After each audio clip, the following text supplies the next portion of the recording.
میں نے ایک پیر کو دیکھا اجمیر سے آیا تھا. اجمیر کے تو خادموں کو اللہ انہیں سدھار دے, ان کے حال تم نے دیکھے, تم اجمیر کے بھی گئے ہوگے. جی جی آج کے بدماش کو دیکھ لو یا اجمیر کے خادم کو دیکھ لو, برابر ہے. برابر ہے. بہت اچھا مفتی صاحب, حق بات ہے بالکل. بدماش کم سے کم دن کا تو خیال کرتا, رات میں لوٹتا. یہ ظالم تو دن میں ہی لوٹنا شروع کر دیتے. جی جی صحیح بتا رہا ہوں میں. اگر کوئی بیچ کا انسان اجمیر چلا جائے نا, اجمیر بیچ کا, جو نہ سنی ہو نہ وہابی, تو ادھر سے وہابی بن کے آئے گا. حق بات اس لیے کہ جب ان کے حال دیکھے گا, یہ گالیاں بکتے ہیں, دھکے دیتے ہیں, زبردستی پیسہ لوٹ کر چھینتے ہیں. اللہ اللہ. ایک بات بتا دوں میں آپ کو, ان ظالموں نے ڈبو دیا. اجمیر میں اتنی انکم ہے, اتنی انکم ہے, اگر یہ چاہیں تو خالی ایک دیغ, جو 2 دیغوں میں پیسہ پڑتا نا, خالی ایک دیغ کی انکم سے اتنی بڑی یونیورسٹی چلا دے کہ پوری ہندوستان کے مسلمانوں کے غریب بچے اس یونیورسٹی میں پڑھ لیں گے. بالکل حق بات ہے مفتی صاحب. میں غلط تو نہیں کہہ رہا ہوں بات, بالکل حقیقت بات. جو 2 دیغیں رکھی ہیں, دیغیں خواجہ غریب نواز کی بارگاہ میں رکھی ہیں, آپ دیکھنا, بہت بڑی سی دیغیں, ان میں لوگ میں نے دیکھا 1000 2,000 کی گڈیاں. عورتیں اپنے سونا چاندی کے زیورات ڈال دیتی ہیں. اس جب دیغ میں سے نکالتا تو کروڑوں کروڑوں کا مال نکلتا ہے. اگر یہ خادم چاہیں تو ایک اتنی بڑی یونیورسٹی چلا دیں خالی ایک دیغ کی کمائی سے, کہ پورے ہندوستان کی قوم کے غریب بچے ڈاکٹر, انجینئر, ماسٹر, پروفیسر بن جائیں گے. لیکن ایک مکتب نہیں چلا سکتے, ادارہ نہیں چلا رہے, ان کو پیٹوں کو بھرنے سے فرصت نہیں ہے. لوگوں یہ حسینیت نہیں ہے, یہ بھی اپنے آپ کو حسینی کہتے ہیں. کون یہ خادم جو, یہ بھی حسینی کہہ رہے ہیں اپنے آپ. جی جی بے شک. کڑے پہنے ہیں. میں نے ایک خادم کو پکڑ لیا, ہاتھ میں کڑا تھا, میں نے کہا یہ کڑا کیسا پہن, تو کہنے لگا یہ بیڑیاں ہیں جو امام زین العابدین کو پہنائی تھی نا بیڑیاں, وہ ان کی محبت میں نے کڑا پہنا. میں نے کہا ظالم, تجھے وہ بیڑیاں تو یاد آئی, تجھے امام زین العابدین کے سجدے یاد نہیں آئے؟ واہ واہ.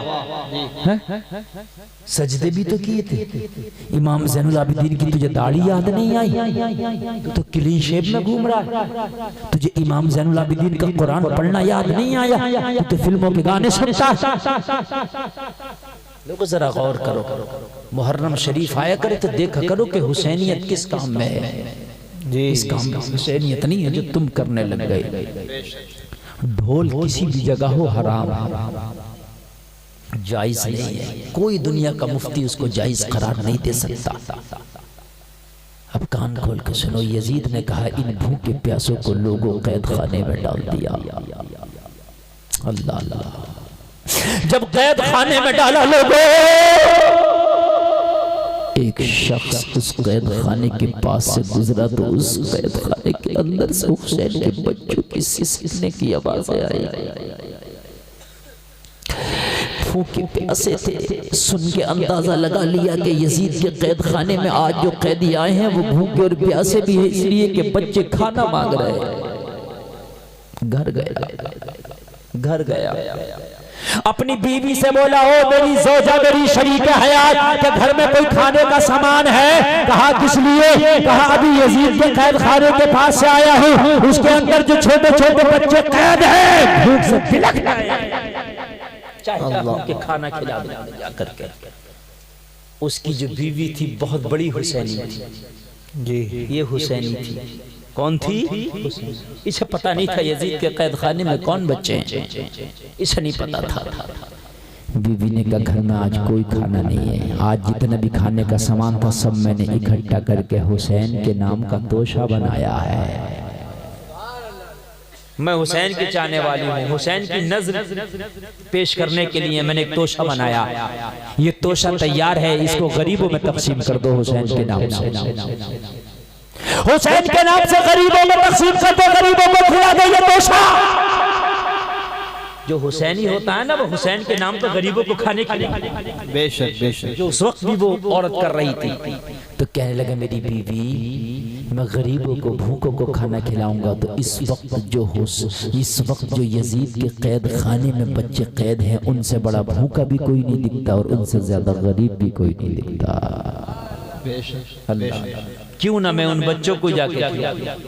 یزید کے قید خانے کے دروازے پہ آیا، دروغہ زندان قید خانے کے دروغوں سے اجازت لے کے کھانا اندر لے گیا، اسے پتہ نہیں تھا کھانا کھلانے کسے آیا ہے، لوگوں ذرا غور کرو، کھانا کھلانے کے لیے کھڑا ہو گیا، امام زین العابدین کو کہنے لگا لو یہ کھانے کا کچھ سامان لے کر کے آیا ہوں، کھا لو، اپنے چھوٹے چھوٹے بچوں کو کھلا دو۔ امام زین العابدین نے اس کا ہاتھ پکڑ لیا اور ہاتھ پکڑ کے فرمایا یہ تو بتا کہ تو کون ہے، کہ تو ہمیں جانتا ہے جو قید خانے میں بھی کھانا لے کے آیا ہے؟ کہنے لگا میں آپ کو نہیں جانتا، میں آپ کو نہیں پہچانتا۔ کہنے لگا پھر کھانا لے کر کے کیوں آیا؟ عرض کرنے لگا میں قید خانے کی دروازے میں قید خانے کے پاس سے گزرا تو بچوں کے سسکنے کی آواز آئی، میں سمجھ گیا کہ قید خانے میں جو بچے قید ہیں وہ بھوکے اور پیاسے ہیں، اس لیے کھانا لے آیا۔ امام زین العابدین نے فرمایا ہائے ہائے تو کھانا لایا ہے، جنہوں نے پہچانا ہے انہوں نے تو گردنیں کاٹی ہیں، جنہوں نے پہچانا ہے انہوں نے تو خیموں کو آگ لگائی ہے، جنہوں نے پہچانا ہے انہوں نے تو ہمارے ہاتھ رسیوں سے باندھے ہیں، پیروں میں بیڑیاں ڈالی ہیں، تو تو پہچانتا بھی نہیں، کھانا کیوں لے کر کے آیا ہے؟ کہنے لگا بات یہ ہے میری بیوی بہت بڑی حسینی ہے، میری بیوی بہت بڑی حسین کی چاہنے والی ہے، آج میری بیوی نے حسین کے نام کا توشہ بنایا تھا،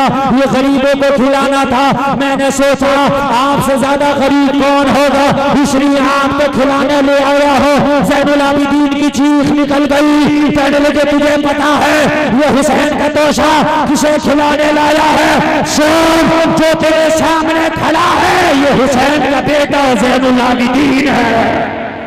واہ واہ واہ واہ واہ، نعرہ تکبیر، نعرہ رسالت، مسلک اعلی حضرت، علماء اہل سنت، جشن عید میلاد النبی، شہید اعظم، شہید اعظم، نعرہ تکبیر، نعرہ رسالت۔ فرمائش کے طور پر میں نے یہ بیان کر دیا، یقین بات یہ ہے کربلا بیان کرو نا تو خدا کی قسم رونگٹے کھڑے ہو جاتے ہیں۔ کہنے لگے تجھے پتا یہ جو قید خانے میں بچے سسک رہے ہیں نا یہ اسی حسین کے بچے ہیں جس حسین کے نام کا تیری بیوی نے توشہ بنایا ہے، قربان جاؤ۔ توشہ لانے والی کی چیخ نکل گئی، مجھے کیا پتا تھا کہ آج جس کے نام کا توشہ بن رہا ہے اس موڑ پہ زندگی لائے گی کہ میں اسی کے بچوں کو کھلانے لے آیا ہوں۔ اگر واقعی اللہ نے آپ کو دیا ہے تو لوگوں واقعی سچے حسینی ہو تو حسین کے نام پر غریبوں کی مدد کیا کرو۔ بس آخری بات پوری کر دو، آخری بات، اس خاتون کے بچوں کو روزانہ گوشت ملنے لگا اور حساب یہ کرنے لگا۔ واہ واہ واہ واہ۔